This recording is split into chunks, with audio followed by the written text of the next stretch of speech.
Hi, I'm Jim Stroud, and this is my podcast.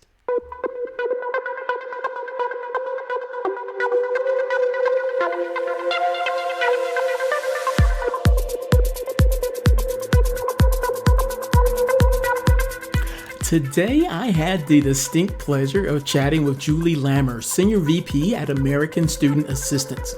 We talked about the power of work-based learning and preparing students for success.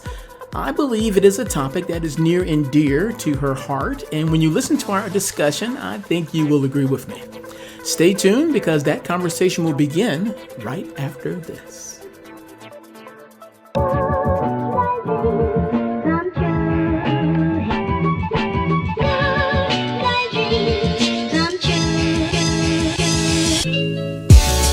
The Recruiting Life is a newsletter that gives a whimsical view of the world of work. It aspires to educate and entertain with articles, comics, videos, podcasts, contests, and more. It is produced on a weekly basis by yours truly, Jim Stroud, and is supported by readers like you. Topics in this newsletter include the future of work, current labor trends, sourcing passive candidates, and more. Subscribe now and receive it every Monday in your email by going to jimstroud.com/subscribe. That's jimstroud.com/subscribe. Link in the podcast description. Don't wait, subscribe now. Operators are standing by. Hello and welcome to the Jim Stroud podcast. Today we have a very special guest. Special guest, tell us, who are you and what do you do? Hi, Jim. Very nice to talk to you. I'm Julie Lammers. I'm the Senior Vice President of Advocacy and Corporate Social Responsibility for the national nonprofit American Student Assistance. And we are a nonprofit that helps young people understand their career options and goals, and then chart a course to post-secondary education and career success. That sounds important. You are doing the right. Yeah, we're trying to tackle everything all at once. Not a small task we're trying to undertake. For sure. First question for you then. Can you share some insights on the importance of work-based learning and preparing students for successful careers and why it should be a priority for HR professionals? Absolutely. So, I think work-based learning is really critical at all stages of the learning process. And I think increasingly we're seeing, whether you're talking to business leaders, hiring managers, that the K-12 and post-secondary education system really isn't providing young people with the skills they need to be successful immediately on the job. And so, what we are seeing is these hands-on learning opportunities to learn through work and learn about work while doing work-based learning experiences really are critically important to help young people build skills. But also critically important to build the social capital necessary to navigate the job market. 50% of jobs still come through who you know. So if you have no exposure to the working world, it makes it increasingly difficult to enter the job market, to understand what job possibilities are, and to find one that fits your unique skill set and interests. So work-based learning experiences, we talk quite a bit about the expansion of these opportunities into the high school space. I think increasingly a lot of people do participate in them when they may go into post-secondary education. But we see that as sort of risky and a little bit too late in the process to have some of these formative experiences. If you wait until your junior year of college to take an internship and discover you hate what it is you've been training for the last 2 or 3 years, it's really expensive, right? To change course at that point. And so, we would love to see a lot more opportunity in the high school age group for young people to have these opportunities to test and try what they might like and discover what they hate at a much earlier age, when that risk of failure and that risk of being able to try something that you don't know whether or not this is a path you want to take is really a lot lower. If you wait, the longer you wait to do those things, the higher the risk becomes. And so we really are trying to expand opportunity for young people no later than high school to be able to understand their role in the working world, narrow in on some career interests that might align with their long-term goals, help clarify what those goals might be. And that way they can more deliberately choose the post-secondary education path that works for them. But right now, that's not really what happens. So that's kind of the opportunity that we're trying to build by increasing exposure to work-based learning, entrepreneurship experiences, hands-on learning experiences, no later than high school. I like that. I like that a lot. Back in my day, we had auto tech, and we had wood tech and iron tech, where you can work with your hands and learn how to do blue collar jobs, which is really in demand a lot of times. And it's really in demand these days, what I'm trying to say. And a lot of those programs were taken out. Like I said, it's back in my day when I was in high school, you could learn how to work on a car, but you don't have those kind of programs in high school anymore. What happened to those? I'm just sort of curious. Do you know? Because it seemed like that's a no-brainer. You should always do that. You should have always done that. I don't know why they were taken out of school. Yeah, and I think this goes to a challenge that we're faced with now when it comes to a push for sort of college for all versus technical education. And it has become an either or. In a lot of school systems, that you go a CTE track or you go a college track. And that is sort of an absolutely inappropriate way, in our opinion, to view the world. Those hands-on, high impact, high quality programs that happen in CTE programs or some other pathway programs that are being built really are an opportunity to build towards a career, but also build towards college. College should be a means of understanding and sort of growing. And how do we rethink that bifurcation of CTE versus college? College should be for the long-term career outcomes and economic prosperity of all young people. Sure. And so college for career, really, it should be the goal, not one or the other. But there has been this disconnect over the last 15, 20 years of we need to have either technical hands-on training or college. And it really needs to be more deliberately combined, because young people need both. They need hands-on experiences to understand what their role is in the world, what skills they need to build, how they can envision themselves in the working world in the future. And they need some sort of post-secondary education and training in order to do that. That's necessary for everyone. It might not necessarily be a traditional college path, but some sort of education and training will be necessary. So we need to better align and think about that education to career trajectory and get away from the college track or the CTE track that we have gone down over the last couple of years. Sure. Let me ask you this. What you mentioned that has my mind buzzing on different directions. Of course, there's a lot of buzz going on now about AI and artificial intelligence and technology kind of stuff. And a lot of adults who have been in the workforce for a number of years, people like myself, old fogies, and they see a bit of a writing on the wall, and they're concerned about their careers. How are students really reacting to all of this talk about artificial intelligence, technology taking things over? Do they feel like they're wasting their time in school, or are they thinking they're learning the wrong things in school? What's the general feel from students these days? So I don't think necessarily. Right now, I think they are trying to figure out how to use AI as a tool to help them do things better. And quite frankly, I think it is a really meaningful tool if used correctly. I think when we talk about all of the challenges that employers have in hiring these days, some of the skills that they say are missing are things like communication, critical thinking, all of those things that AI, quite frankly, at the moment, can't really solve for.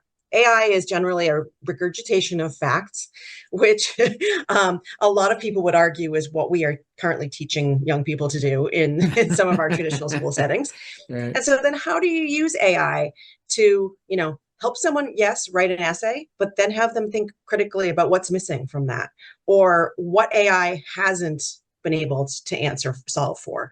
So I think it is a really important opportunity to think about how do you use this tool critically going forward to improve on current systems, because it's not going anywhere. And so I think it is, I don't think young people are scared of it. I think they live in a world where this technology has always existed, and it's improving over time.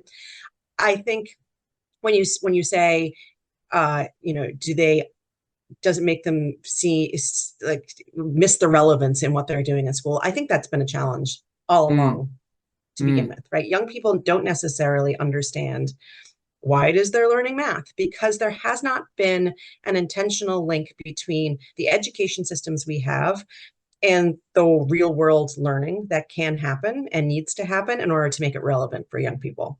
And so for us, that's one of those the reasons that we really lean into the career connected learning opportunities, to make sure young people understand that there is long-term applicability to the things that they're learning in school. And this is immediately why it's relevant. And those types of experiences that get them out of the classroom, have them interacting with employers or entrepreneurship experiences, or service learning, that they see what they're doing in the classroom has meaning, has relevance, and will actually be used in some way. That is a great opportunity to drive young people's engagement in what they're learning, and really have them think differently about why they're in school, and what they can gain from it. I so agree with that. A lot of the things I learned in school, well, some of the things I learned in school, I figured, like, what do I need to know this unless I'm going to be on Jeopardy or something? Like, unless I'm going to be on Jeopardy, I really don't see the reason for some of the things that I was taught in school, even now. Yeah. And I think, that's one of the challenges that we have when you think about things like skills-based hiring and sort of the trajectory that we're going with, how we're evaluating young people or working adults as they're entering the job market, that you don't necessarily think about how what I'm learning in school has built a skill set, right? Young people have a deficit in being able to articulate the kinds of skills they have actually built by, doing science labs or, teamwork that they might have done in a history class, or, the communication skills that they've learned in English. That's not something that's ever really communicated to young people from a standpoint of what are the skills you're learning when you read Moby Dick or have to do a presentation on it. It is sort of tactical. It is very transactional. And it's not, it's not something, a way of thinking that we have encouraged students to have, that we've encouraged teachers to help articulate. It's just not something that we've sort of built into our current systems, but it's certainly something that employers are looking for. Sure. And so we need to figure out a way to bridge that gap in some way. Definitely. Let me switch gears a little bit. As someone who's worked extensively on advocating for equity in education and career development, what are some of the key challenges you've observed in providing universal access to work-based learning at the high school level? Yeah, so there are quite a few. I think we are at the point of really trying to encourage employer engagement in work-based learning, so that we can have just a greater sense of opportunity. But we can't build programs that only serve certain populations. I think in its truest sense, like a work-based learning has historically been based on social capital, right? You've gotten an internship because your uncle worked at a doctor's office and could get you in the door there, right? That's how a lot of these systems were initially built. We need to get away from that. So that social capital piece is enormously important. And so we rely then on school systems to make sure that we are providing opportunity to a wide range of students. But the systems that we're building also have to be really intentional to make sure that all students can access them. That means paid opportunities, because most young people can't afford to not get paid for the work that they're doing. Right? It means credit in high school, right? So if you are doing this internship, how is that translating to something on your transcripts that can be used long term and sort of articulate the skills that you've learned there. And then we need to look at the barriers that young people might have to accessing these opportunities. Can we establish, some sort of transportation options for young people that might not have access to it? What are things that the local community is doing around, wraparound supports, not only transportation, but appropriate training? I've seen some states do a really good job at things like ensuring young people understand and have access to appropriate work clothing. It's not something that everyone needs to be concerned about, but most young people that are entering the working world have never experienced what it's like to walk into a workspace, don't necessarily know what that looks like. And so they need not only the training, but the supports and oftentimes access to appropriate resources in order to do that. And so you can't just build programs absent of all of those activities if we want to make sure that we are really ensuring that all young people can have appropriate access to high quality experiences. You can't just sort of throw them out there, try to partner up an employer and a young person and hope for the best. We also look quite a bit at how do we help employers understand sort of the cultural competencies needed in order to appropriately support young people. And I think employers aren't teachers, right? They haven't gone through that training of how to deal with young people in the workplace necessarily. But they can't also invite young people in to a work environment and expect to treat them like a 40-year-old employee that's been there for 20 years. There is a level of understanding that employers need to have about how to appropriately work with young people and how to respect where they're coming from into the workspace. It's a great opportunity for employers to have young people in their workspace, to bring in diverse perspectives, but they need to be prepared to do that in a supportive way that respects the young people that are coming in. It's not a favor to them to have them in the office. You have to be really, really critical and strategic in how you're doing it and making sure the right support systems are in place. Well said. Well said. Well said. I have this image in mind. I'm thinking about some of the young people in my life, and I'm thinking about them walking into a cubicle with their mobile phones stuck up to their faces. It's simple things that that people might not think through, right? We recently had a young person in our office that lived on the other side of Boston. Our office is in downtown Boston, but this young man had never been on the subway. He had never been in an elevator.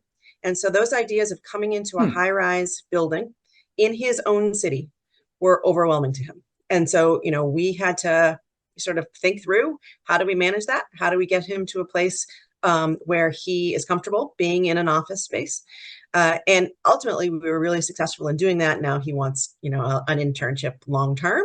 But it is just understanding that not everyone is coming to these experiences in the same way, and respecting that and figuring out a way to support that.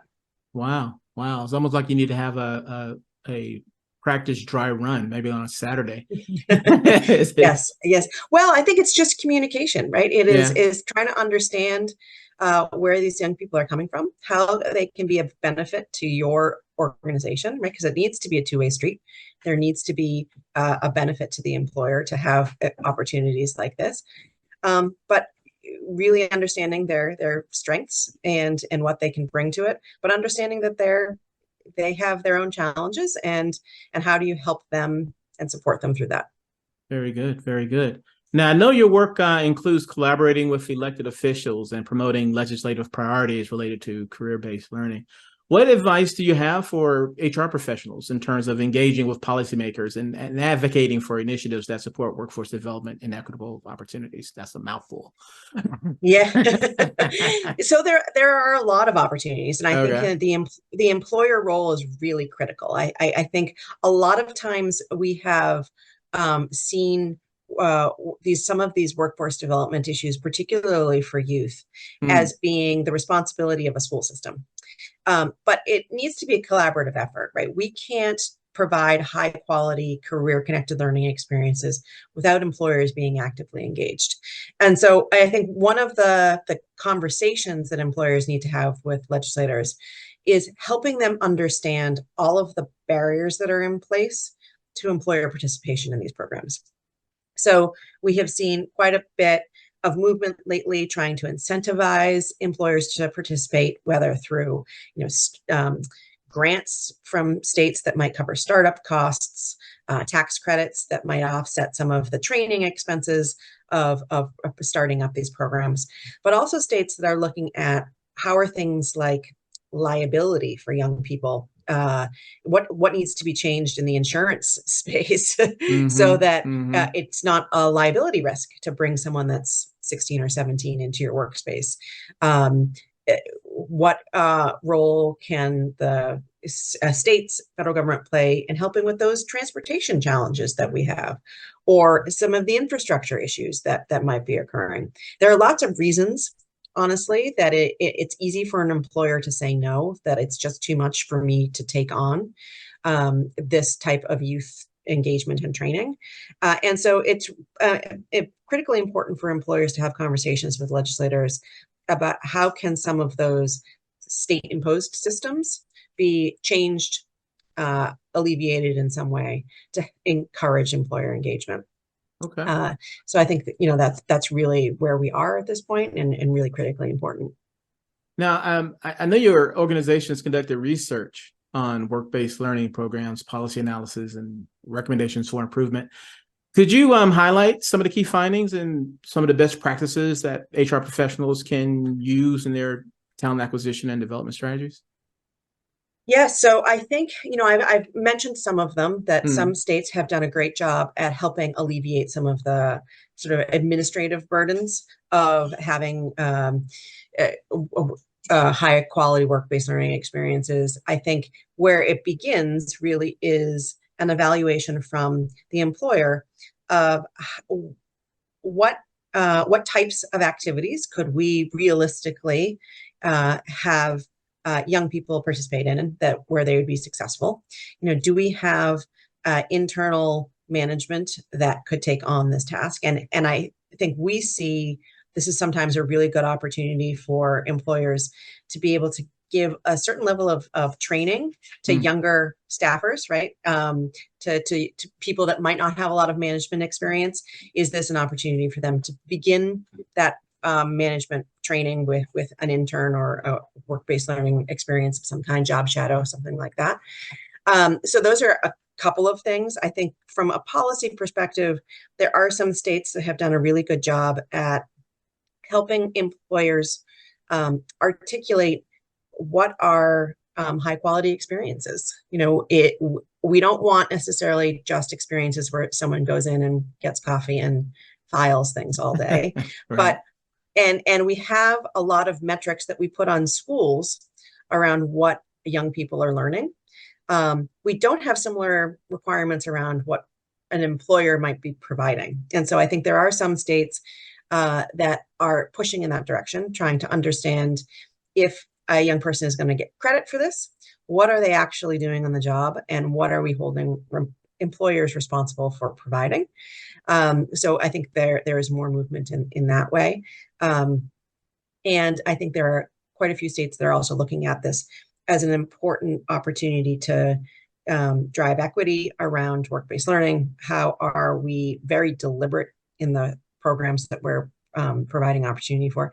Do we have programs for kids with disabilities? Do we have programs Mm. that accommodate high need populations, rather than universal access that we know is not equity based and providing real opportunity for all students? How can we be more deliberate in some of those policies? So I think there is a lot of movement in that direction. Some states, particularly the smaller states like Rhode Island and Delaware, have had significantly more movement, and I think mainly because they just have a smaller population to address. But I don't want to discount the fact that they've also been very deliberate in their thinking about how they tackle some of these issues. So yes, there's lots of good work happening there. Are there a lot of tax breaks and tax incentives associated with these programs? I imagine so. Yes, there are. Typically for slightly older populations, so we see a lot of it in the apprenticeship type models that exist. Not necessarily for high school participation in particular, although some states do that. Some states do provide either a matching fund or a grant for startup costs. But we do see it tends to be for sort of older workforce development issues. Wow. Okay.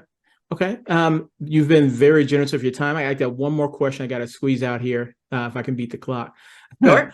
What are some of the key skills and competencies that employers are prioritizing over traditional qualifications? Very curious. Yeah. So, this is a really interesting issue. We did some research last year around the sort of growing landscape of diverse post-secondary education options and what employers think about them.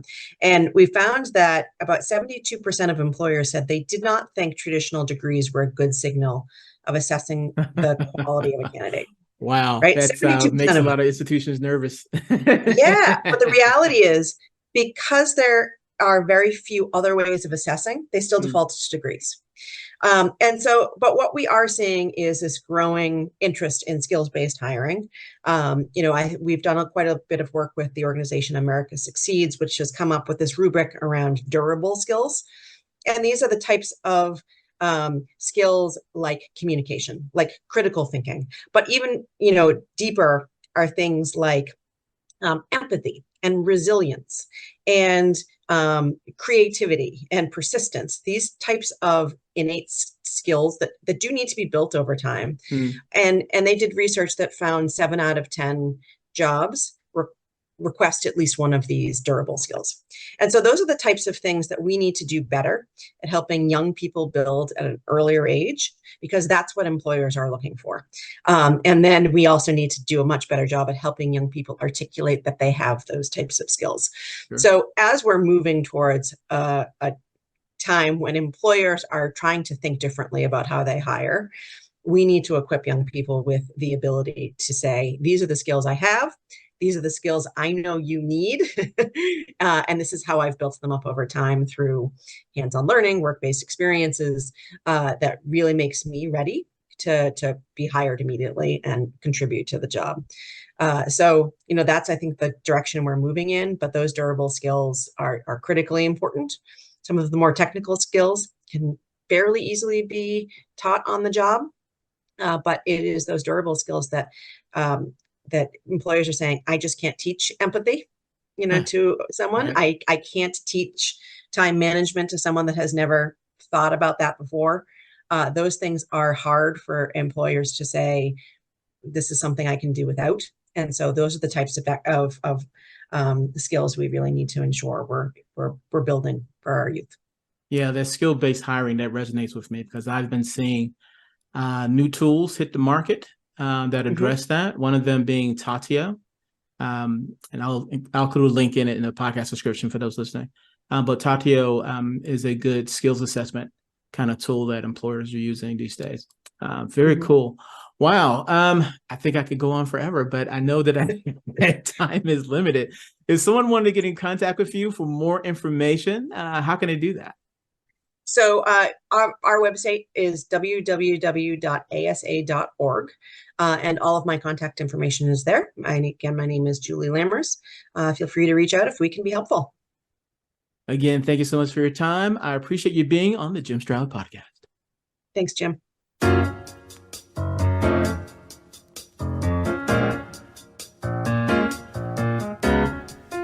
Well, my time is up. I thank you for yours. I'll see you again real soon right here with a brand new episode of the Jim Stroud podcast.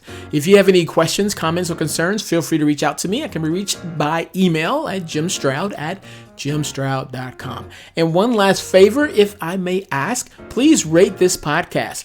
5 stars is preferred, but please comment with your honest opinion. I really appreciate that. All right. Okay. Until next time. Bye-bye.